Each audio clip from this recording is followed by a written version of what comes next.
joulupukki. Ja tämä on erityinen viesti Oskar, Veikko, Viljami, Talolalle. Täältä Korvatunturilta. Ho ho ho. Minä olen kuullut, että minä kuulemma olen porsaan näköinen.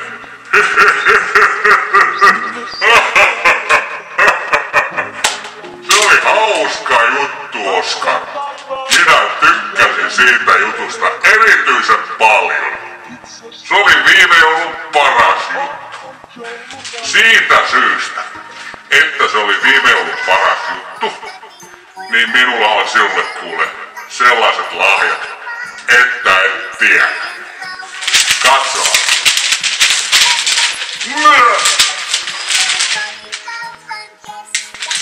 Eikö olekin melkoinen paketti? Jepu jee! Ja nyt minä näytän sinulle joulun taikatempun. Katsopas tarkasti. Minä pistän tämän paketin tästä taikamatolle. Ja sitten kun minä sanon simsala pimsala pim, taikasanat, katsopa mitä paketille tapahtuu. Simsala pimsala pim. Tiedätkö missä se paketti nyt on?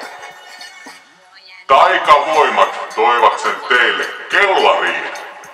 Eikä pelkästään sitä pakettia, vaan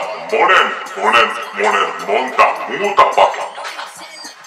Elikkä täältä korona-joulun karanteenista pukki toivottaa erinomaisen hauskaa ja mukavaa joulua sinne kaikille, myös Tiilalle, Kikolle, äitille, isille ja kissojakin siellä on.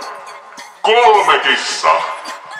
Niistä kanssa kaikille erinomaista joulua. Hei hei!